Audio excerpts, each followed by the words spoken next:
You do have a choice about how you spend your time. That's something that money can't buy. And so when you choose what you want to do and how you want to spend your time, it's so important to choose wisely. Let's start with something that I think misunderstood in a way that many things aren't. What on earth is imposter syndrome? It is a common syndrome experienced by about 70% of people and most likely to affect high-achieving, highly competent people. And the way I came to understand it when I wrote my book on imposter syndrome is that it's this faulty belief. And anytime you're doing something difficult or you're stepping out of your comfort zone, you get this discomfort. And the trouble is, if you get imposter syndrome, the way you interpret that is all wrong because you believe that it means you're not up to the task. Dr. Jessamy Hibberd holds a doctorate in clinical psychology from Royal Holloway, University of London. She's authored 9 books, including The Imposter Cure, which delves into understanding and overcoming imposter syndrome, which so many of us suffer from. I guess with this over-focus on feelings, seeing that actually our feelings just mean we're human. And for me, the other side of it is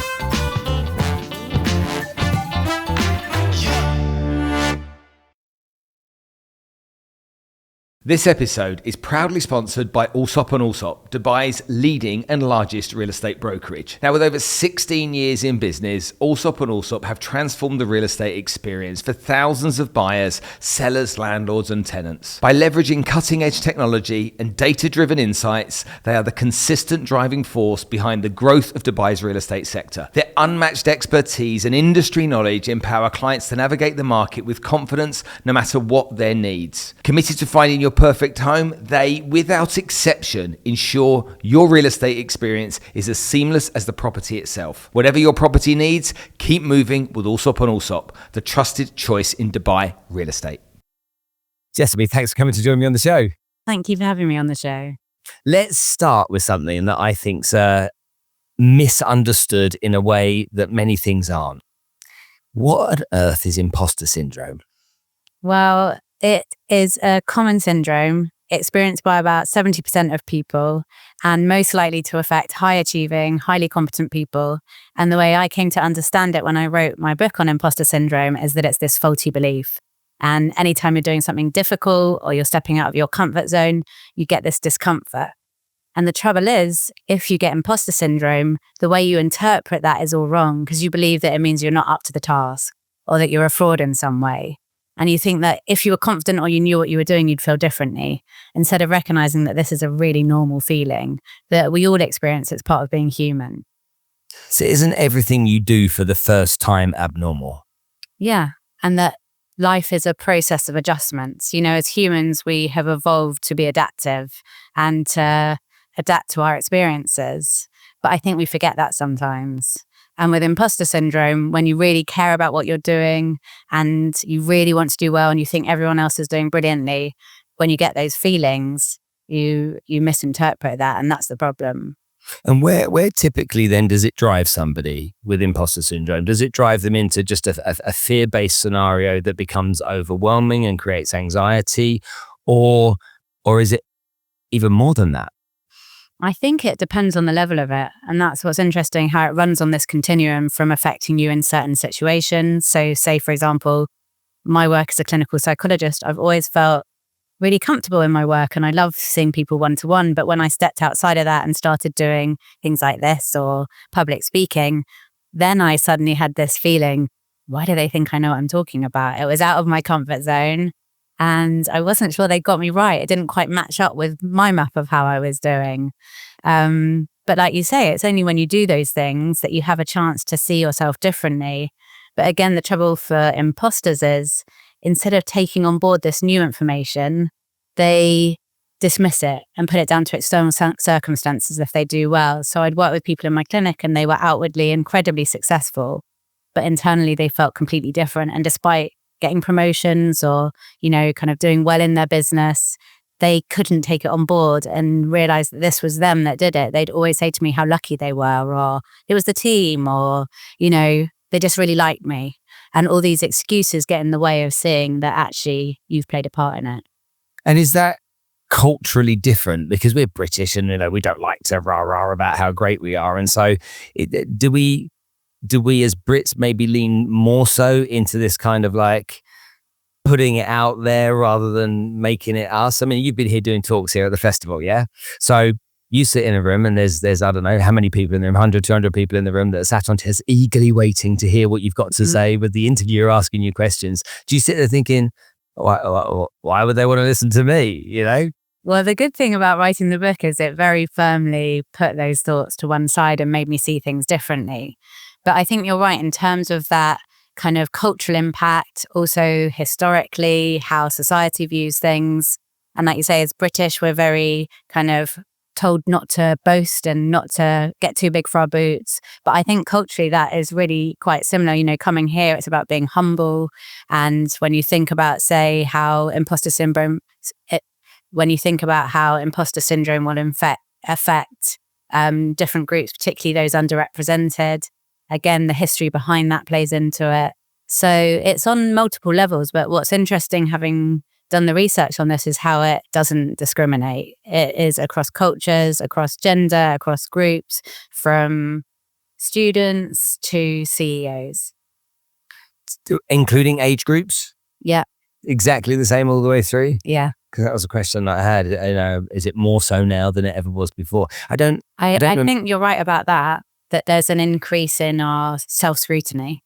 But in terms of how it affects people across different age groups, it's at all points in your career. And in many ways, the better people do, the further they feel they've got to fall. Mm-hmm. But like you say, it's changed because our expectations of how we should be doing have become more perfectionistic. Okay. Can we talk about mental health? Because I've got some issues with this. All right. So I was clinically depressed in 2013 for, I think, 3 or 4 years. I was prescribed medication from various doctors that I refused to take, but I was prescribed as somebody who was clinically depressed. I was then sent to see psychiatrists and psychologists and all these types of wonderful experts to help me out. But I don't wear that as a badge, but I almost know that that's what I was, because I was told that's what I was from an expert and I was diagnosed to be. But I feel like people want to diagnose mental health and depression themselves now and want to use it almost, or even if it's for nobody else's benefit, but for their own belief system, to say that they have a mental health issue, where sometimes I just see people being a bit down in the dumps and a little bit sad they didn't get the promotion they wanted, or they didn't get the pay rise they wanted, or maybe they're not doing the work that they really want to do at work and they really wanted to move into a different department, but it wasn't made available to them. But then they go into this headspace and they want to, because of the publicity around mental health, they want to kind of lean into that and make that the excuse, should I say. What's your take on this, and how do you read into it? Because clearly clinical depression is one thing and feeling sad is a completely different thing. But how do I, as the boss of a company, know from the outside where somebody really is?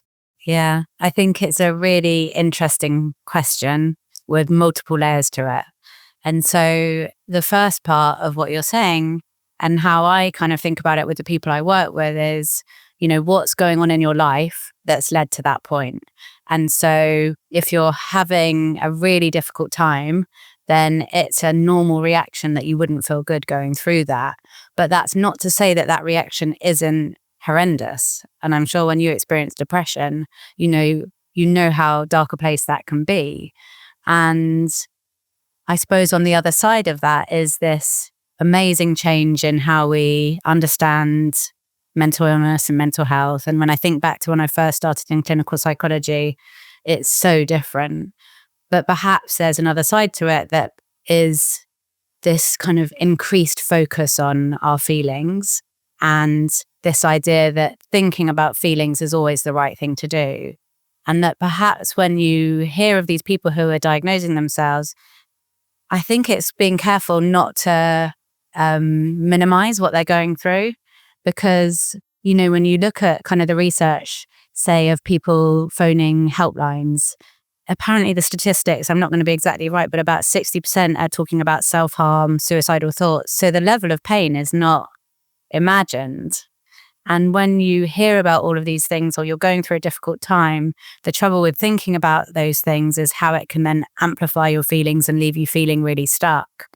And whilst I think it's so important to have things like medication, and those have such a good place, I see it again and again in my work, it's also how do you teach someone to manage those difficulties? And if you're really experiencing discomfort or anxiety or whatever it might be, understanding what you can do about that. And like you say, how human that is in terms of as a response. And when you give medication, it can really, really help. But you also, I think, need to have alongside that new ways to cope and an understanding of what those feelings mean. And also, I guess with this over focus on feelings, seeing that actually our feelings just mean we're human. And they're part of, it's right if something's gone wrong and you feel angry about it, it helps you right a wrong. Or if you have lost someone and you're grieving, that's part of processing your grief and seeing that that's the right place for it.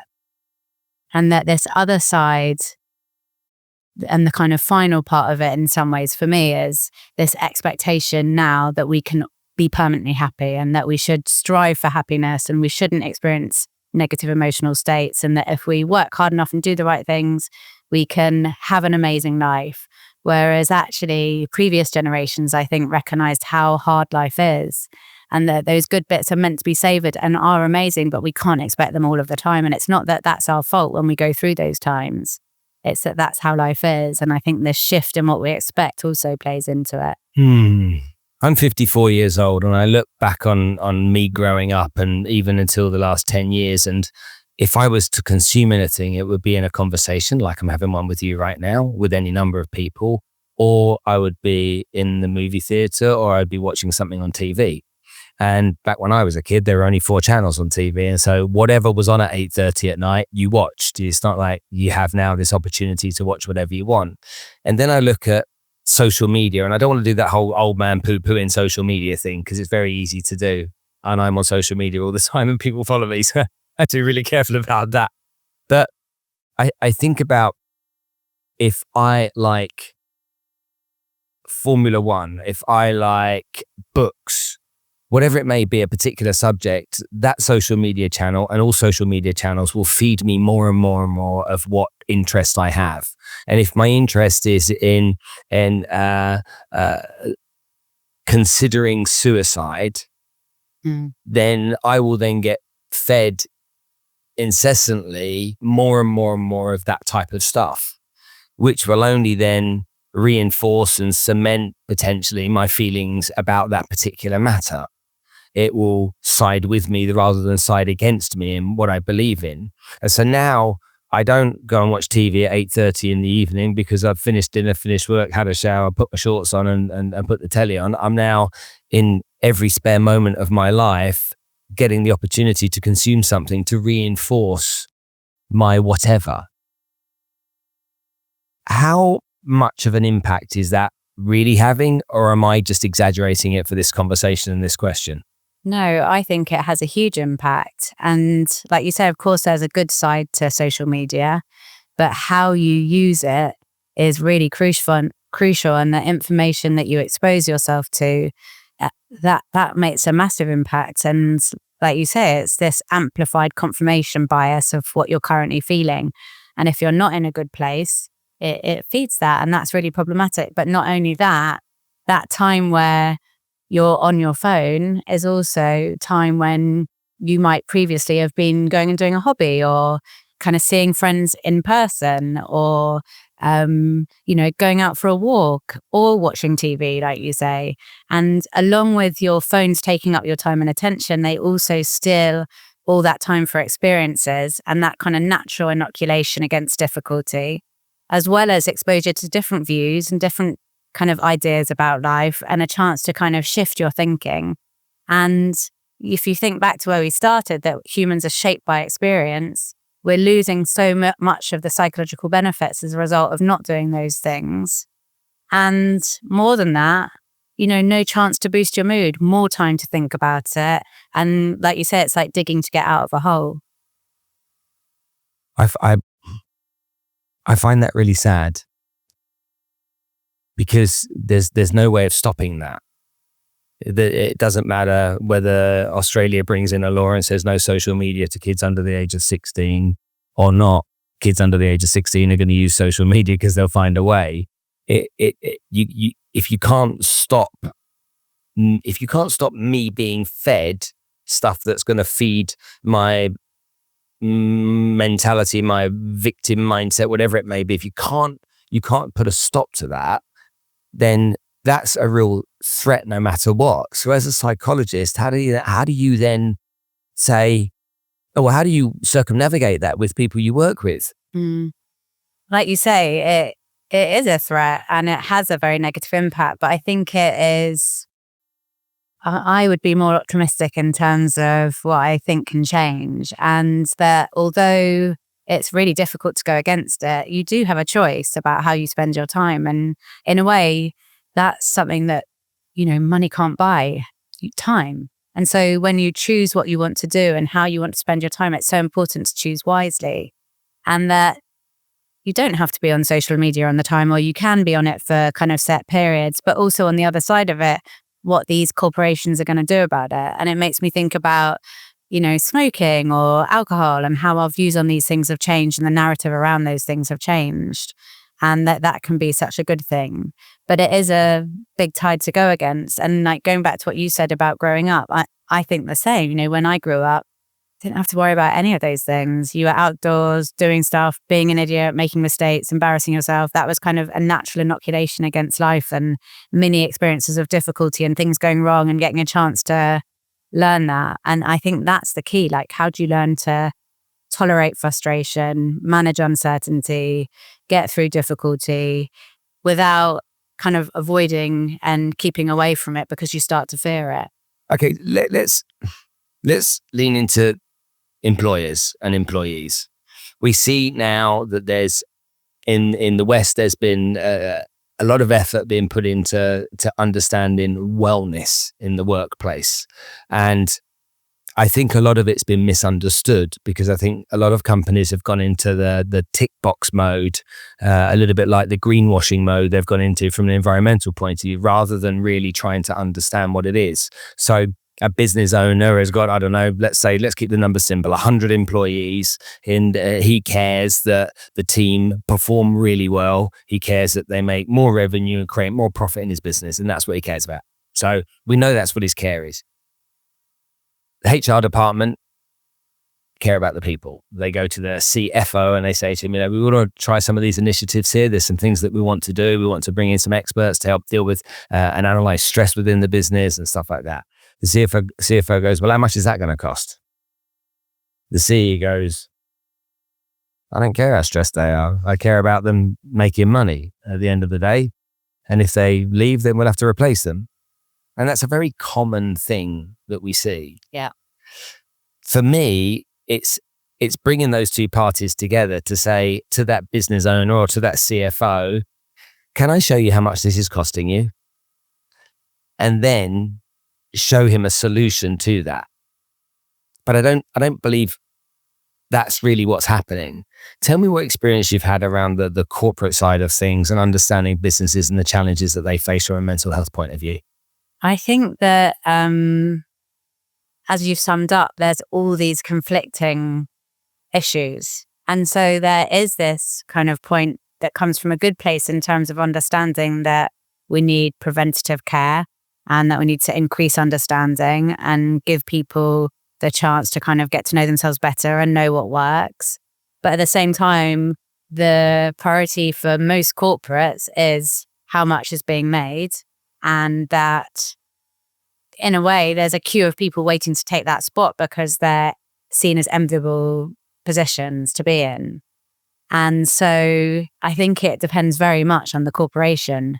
And like you say, if you can show that message, which I completely agree with in terms of what you gain from having a more productive worker who knows your company and your business is so much more valuable, particularly when most people are incredibly loyal. I work with a lot of people in corporates and they care about how they do. They want to do well. Those companies attract high achievers who are highly conscientious. I'm with you. It's how do you keep those people and get the best out of them? And it isn't working every hour of the day, that's not making you productive. It's seeing how you can balance work alongside your life and also manage those difficulties that can arise by having a more open conversation about what's going on for people. But again, it's a very new way of thinking in those places that are still ruled by quite old-fashioned ideas. And there are some really forward-thinking companies, but there are also some that aren't ready to change. And I think in my work, you do see the difference, but you also see how receptive the people working there are to talks, like on imposter syndrome or whatever else. And to get a chance to remember that what goes on beneath the surface is very different to the view projected by everybody who surrounds you. It's a little bit like, I see it as a company will start off at the beginning of the year and say, Jessamy, your target is, all right, you need to achieve that this year. And I'm like, that's nuts. Jessamy, what do you want to achieve this year? I'd like to achieve this. Okay, tell me why you'd like to achieve that, because that would mean this, this, this, and this. Okay, great. And if I can help you get there, how would that feel, Jessamy? That'd be fantastic, Spence. Thanks. I'll be really happy. I now have an excited and motivated and inspired member of staff. Yeah. Yeah. As opposed to, now, maybe your target or your goal or your ambition doesn't align with mine. Well, maybe I now have an opportunity to say to you, well, that's what you want to do. Imagine if you could do that. And maybe persuade, convince, sell you on an idea that would be even greater than you thought, but you thought it was your idea. Then I've got a much more engaged member of staff working for the business. If you said to somebody, no, the hours of work are 8:30 till 5:30, I think that's a foolish thing to do. I believe you should sit down and say, this is what needs to be achieved. If you achieve it in 2 hours, then you're smart. If you achieve it in 8 hours, then that's you. Yeah. I want you to deliver the result, and I want to trust you'll get on and do that. And however you go about doing that, if that means you need to go and get your hair done or your nails done at 2:00 on a Tuesday, I don't care, because all I care about is the result that we get and that you're happy doing it. And to me, that's like common sense conversations. But even I don't see that happening. Yeah, I agree. And that combination of when you've got somebody whose values align with your business and what you want, and who is motivated and engaged. And even I always think about it in terms of like, if I was training for something and I had the choice of coach, I don't really want a coach who shouts at me and tells me I've got to do it in a fixed way and that I'm not doing well enough and I need to do better. I'd much rather have a coach like the one you're describing in business, who's telling me what I'm doing well and cheering me on, but also helping me work out where to improve and using my strengths I already have to kind of do that. And I think we often forget how much people like being appreciated, and that people would do an awful lot if they're appreciated for it and told well done. And those are such simple things that make such a difference to people. And if you remember a time in your life, I certainly remember a time when I was younger. I must have been about 25, 26. And I was, as a reward, given some shares in a company I worked for. The dividend I got paid on those shares was £11.27. So as you can imagine, there weren't many shares, yeah? But back in those days, you'd get a certificate. And that certificate was put in a frame and I was given my shares. From that moment onwards, even though you couldn't buy a packet of cigarettes with the shares that I had, I was unrecruitable. I was in that business forever, because I was now an owner. I was now part of that business. And the feeling that I had, and I would burst with pride, and I would run through walls, no matter what it was. And I look at that now and I think to myself, that was such a simple thing to do that cost the company nothing, like really nothing. Yeah. Okay. Yet what they got from me because of that token gesture was enormous. Yeah. So you're right. This appreciation thing, telling somebody well done and look him in the eye, okay, celebrating their win in public and making them feel great about the fact they've done something positive, costs business owners nothing. Yeah. And changes the conversation. You and I are husband and wife. I've just had that news today. I come home from work, you're cooking dinner, we sit down together and eat dinner, and you're like, how was your day? Jessamy, let me tell you what happened today. Yeah. What? Then how am I as a husband for the rest of the evening, the week, the month, whatever it is? How do the kids receive me? Yeah. Just because of these small things that can be done. So yeah. And that being seen and being acknowledged And as much as you can know those things for yourself, and it's important to know those things for yourself, it would be crazy to think that we don't all care about that. I love it when I get a well done. And even I'm kind of one of those people that I look at my step count or I'm at a spinning class and they're like, go harder. And I'm like, okay. Because you just can't help but try when it's for something that you like. Yeah. And so to capture that and get that, like you say, the enthusiasm and the hard work and the passion, it's so much simpler sometimes than people think. How important are hobbies in our mental health? I mean, I think that it's about how you define success, and that everybody's definition of success is different. But say when I started out writing books, I kind of had this idea that when I'd done my first books, that was it. Then I'd kind of be there and I'd have been like, wow, life's going to slot into place. And then I wrote the books and it all came around. Nothing really changed. And it made me just get thinking about, okay, well, if it's not just about achievement for me, then what is it about?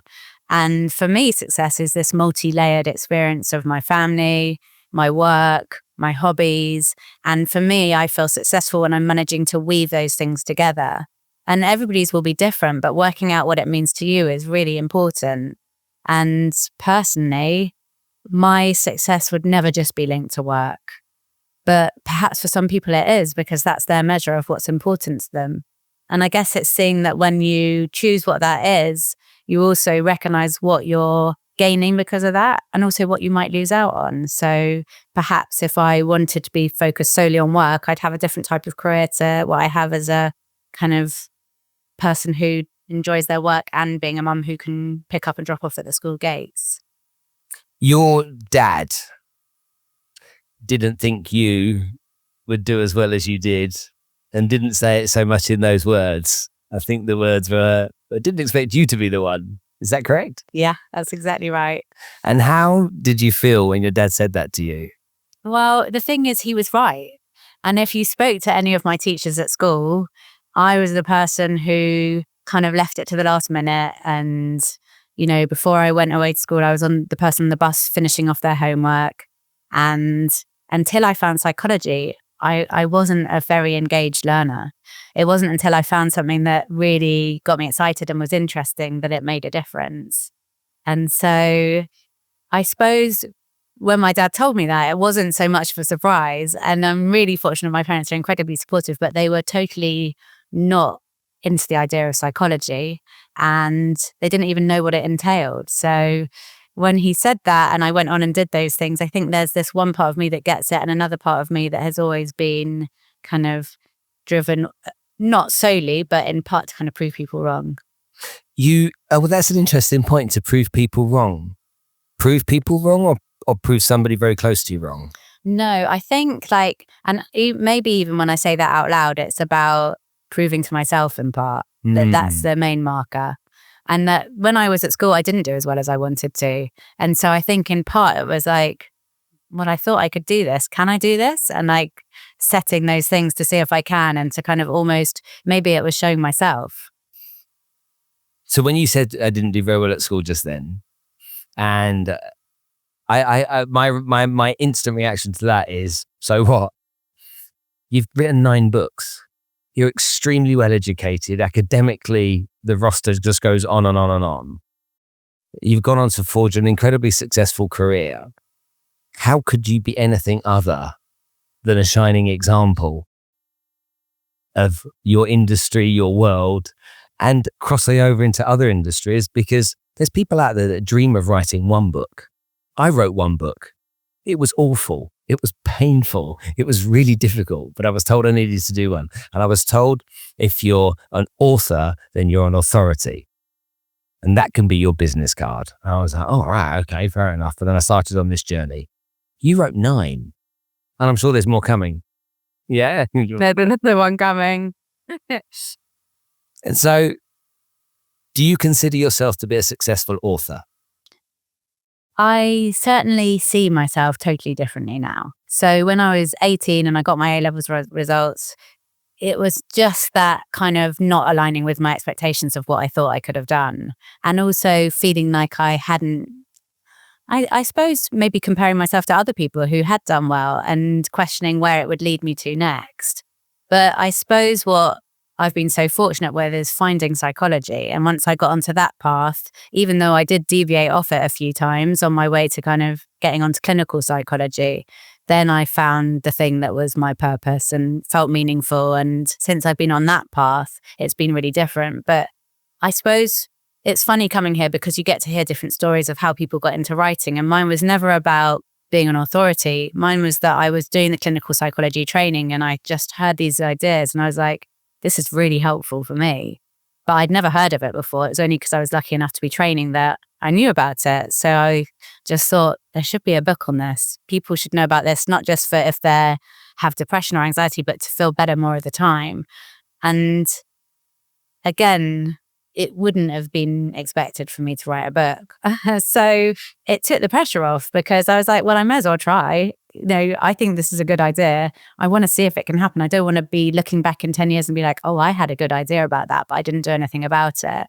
And so I think in some ways what's been nice about it is that it hasn't been to kind of become an authority, or it's just naturally evolved in a way because it's following my interests and things that have felt important to me.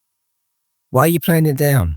Do you think I am? Yeah, because what I find is really interesting is whoever we are, when we find something we really care about, it flows, doesn't it? Everything flows from us, and it's just natural. And anything relating to the subject, or anyone having a conversation with some form of aspect that's similar, okay, we're drawn to that naturally, yeah. And it flows. The ideas flow. The conversations flow. It's just there in you, isn't it? So I get that bit. Yeah. Okay. So no issue there.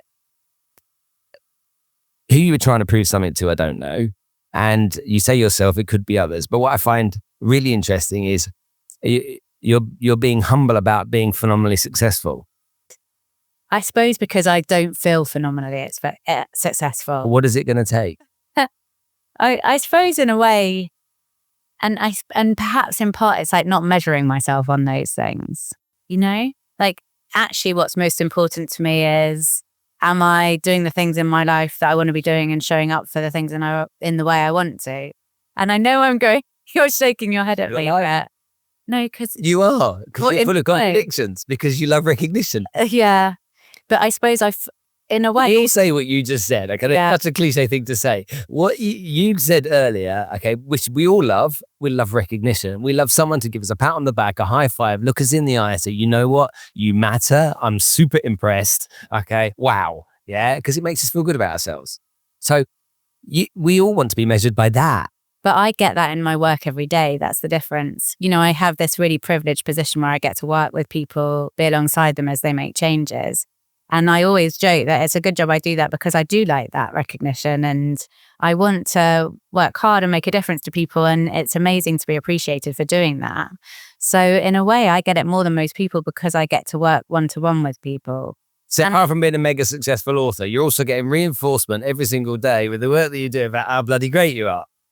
But that's why I guess, coming back to your point, I see myself as a clinical psychologist and that is my day-to-day work. Coming to something like this is not my normal. And so my frame of reference of what I am and what I do is mum, clinical psychologist, and that I like seeing my friends and cycling. I'm not really in this world that much of writing and doing kind of book festivals. 9 books later. And I suppose it shows that I do those things myself in terms of just like the first 6 ones, my kids were young, I did it with somebody else. So I have worked really hard. It hasn't come about through stumbling on it. You're right. Like it's taken a lot of work and effort, but I suppose I'm surprised that it's got to this point too in some ways, because it wasn't what I set out to do. It was more that I set out and wanted to see if this was an important message that other people would recognize as one too. That's really interesting to me. Because I think we hear a lot of the time, a mother says, I want to be a great mom. And, I am a clinical psychologist, but you actually are an incredibly successful author. And you've been invited to come and speak at one of the best festivals of literature in this part of the world anyway. And they're recognizing you for the phenomenal work that you've done, but you're still leaning into being this psychologist. That's interesting. Yeah. Okay, let's move away from the books for a minute and let's clearly get into an uncomfortable place. No, it's really, If he watching, the body language is really interesting. I guess it's really thought provoking. And I suppose that I hadn't really thought about it in terms of that I'm still not taking it on board. But I do think if you're in something all the time, you know that that's you. In the same way that I'm not in author mode much of the time. And modes of writing a book is at home, painful, hard, and like I love all the research and it's so fascinating, but it's also a solitary process that doesn't involve anybody else. Well, let's understand this then for the people that want to learn about authoring books. How long ago did you write your first book? It was just after I'd had my son, so 2011. 2011. But it came out in 2013. Sure, but you started writing it in 2011. So I came up with the idea, and got an agent in 2011. Okay, so we're saying 2011 for the beginning of the journey. We're now in 2025 at the beginning of that. So let's say 2024. So we're 13 years and 9 books. I just do it in my spare zone. I behave. But I kind of do. That's the thing. I know that doesn't sound right, but my week revolves around. The sentence ends with, that doesn't sound right. It ends, that's the end of the sentence. There's no guide to it. Okay, taken. Okay. So you're in practice doing work every day, yeah? Yes. Okay. And you give me an example of the areas that you specialize in with the type of client. Do you call them clients or patients? What would you call them? I mean, I call them people because I'm slightly uncomfortable with client or patient, and there's so many different kind of versions of how it should be now. Whereas for me, they're the people I work with. And okay, fair enough. Is it typically business leaders? Is it couples? Is it women? Where's the lion's share, the majority? Because I'm in private practice now, it's a slightly different group to when I worked in the NHS. The problems remain the same in terms of anxiety, depression, low self-esteem, relationship issues. Generally, I work with one person. So although they might bring in their other half for a few sessions, or it might be related to what's going on in their relationship or their family life, it's just them I see. And in terms of the type of person, they are generally motivated because they've come to see me and they want to make change rather than being referred. I do get a few people who are like, you have to see Jessamy, and they come slightly reluctantly. Either partners or friends have suggested it, but they generally are either working in corporates or entrepreneurs or people who are recommended kind of through word of mouth. And it is a variety, but I suppose the difference now is just that motivation to change that comes from choosing to go and see someone. But it's not just people in work, it's mothers and people at uni, work with people in different countries. So there's a real mix. Suicide's up massively. Younger people, we see the statistics around men in suicides growing every single year. We see that men, and correct me if anything I say is wrong, men typically from 45 to 50 a year, you're kind of more likely to be jumping off a building or whatever it may be. I experienced that myself and planned my own suicide myself in 2013. So, and I didn't, people said you must have been really sad. And I was like, I wasn't sad. I just decided that I was an inconvenience to everybody and the world's a better place without me. It wasn't like I was miserable about it. That's life. And so I got myself into that place. Really hard. So I was no longer in a place where I was, feeling sad. And I flew back to London to say goodbye to my kids. And my dad is never at my house, ever. I always go to my dad's house. He's in Sedgefield, just south of Newcastle. And my dad was at my house. And not only was it at my house, it was in my house. And so I'd got off the plane, got in a cab, got to my house. My dad's car's on the driveway. I've gone inside. He's there. I'm like, what are you doing here? He said, go and have a shower. I've got a mate of mine I want you to meet. And he drove me to the Priory. Really? And I had not told my dad anything. He drove me to the Priory, of which I met a psychiatrist there. And that was the man that stopped me making that decision. I'm so pleased. And I didn't recover for a long time, but I definitely wasn't, because he taught me to understand the impact it would have on my children. I definitely wasn't going to take that route. I look at that, and so I'm really aware. And there was an advert or a clip that was on telly about a year ago that was quite consistent about two men that were watching football. Yeah, I remember. Do you remember it? It went viral. That. Yeah. And the one that the one you least expected.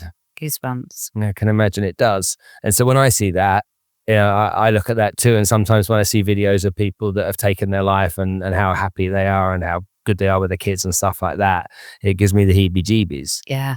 Are you dealing with it I with think greater frequency nowadays? I think that the problems have increased in terms of referrals and the level of difficulty people face. I haven't seen a change in my clinic in terms of increased suicidal thoughts, but I think that's something that's always been around. And I have a small clinic, so I don't see lots of people, and I'm really fortunate in the relationships I get to build because I have a smaller clinic. But there's definitely an increase in need. And I suppose coming back to where we started today, this idea of how you should be getting on in life and the standards that are on us are just so much higher than they used to be. And the pressure to be doing well or having it together or getting things sorted, I see how that's changed. And then post-pandemic, this massive increase of people coming forward with difficulties. Can we give some advice? Would you be okay to do that? Yeah. Okay. I'd like to give some advice to people that employ people, okay? Owners of businesses or leaders, and what they should be sensitive to, what they should be aware of, or some things that they can implement to just maybe make steps in the right direction. If you're sitting with me, I'm a business owner myself, I employ a bunch of people. What should I be looking out for in my workplace to where should I have a heightened sense of alert or awareness? I think, like you've done so brilliantly in sharing your story, it's recognizing that it isn't as straightforward as people think. It's not just about feeling desperately sad or, as simple as wanting to escape. There's multiple reasons, and that more often than not, what I hear from people is exactly as you say, this idea that they're only causing problems, people are going to be better off without them. And that in many ways, that's harder to shift because people don't open up about how bad they're feeling. They've got this idea that they're going to do something about. For me, with whatever the problem is, opening the conversation about it, not just, widely, but within the place of work is what's key, because it's all very well reading things or hearing about how these problems affect people. But until you know someone who's like that, who you relate to and is similar to you, it doesn't really mean much. And I think that when you work in a company, and particularly for men, this idea of being competent and capable and that men don't feel vulnerable or struggle is still a massive picture of how people are expected to be in corporates and in high level jobs. Yeah. And until you have somebody who's, something people will say to me is I'm sitting at the table and I'm with all these kind of people who are more senior to me, and I just think, oh my God, I've got to say the right thing, do the right thing. They know what they're doing. Whereas I work with the people who are more senior and I know that they don't know what they're doing either. And that, of course, they're brilliant at what they do, but they struggle with insecurity and self-doubt. And they have periods where they aren't happy or they're finding life difficult. And of course, you've got to be careful who you talk to about it. But when you start to share those stories, it becomes clear that this isn't something you're doing that means you're getting things wrong or that you're not tough enough or trying hard enough. It's just that this is what it means to be human. But until you've got stories that you can relate to, it's kind of meaningless just sharing the information. It's got to be something that resonates and that you recognize as being you're similar to those people or you want to get to where they want to get to. And for me, the other side of it is also this coming back to this idea of success, because when you focus everything in one place, if that place is difficult for you, so if you focus everything on work and you don't get the promotion or the bonus that you wanted, then you've got nothing to fall back on. And the way I think about it, going back to that idea of success, is when you have lots of different interests and different kind of strands to your life, it's like floats. and you've got different places to place your self-worth and your identity and who you are. And so when one area of your life is difficult, you've got other things to fall back on. But most of all, the importance of, and I'm not 100% sure what the answer is, but how do you get people to talk about it when they do feel like that? Because like you say, it was thanks to your dad being there. It's not always obvious. So it's not just seeing that you don't need to speak to the people who look fine. It's finding ways to get people talking whether they look fine or not. And do you think it's an employer's responsibility to understand everyone at such great depth? Or do you think there's a family that should be taking equal or lesser or more responsibility in that scenario? I think it's too simplistic to say it's ever one place. You know, whether something's happening to you or whether someone needs to be responsible, it always needs to be on multiple levels. And if you think about it, it's the individual and the system they're part of, whether that's family, work, but also society, culture, and how these things are thought about and talked about. So to say that you can just change it because the business is better, it's a nice idea, but it's not realistic. It's got to be on all of these different levels and a willingness from that person to want to engage with it in that way. Got it. Jessamy, I really appreciate you coming to talk to me today. It's been fantastic. Maybe poking at you a little bit as well. I've enjoyed it too. Maybe you think, but thank you so much for coming to see us today. And I hope you enjoy the rest of the festival. Thank you. And thank you so much for having me. It's been really interesting to chat with you and I've loved your questions and you've given me a lot to go away and think about. Win-win.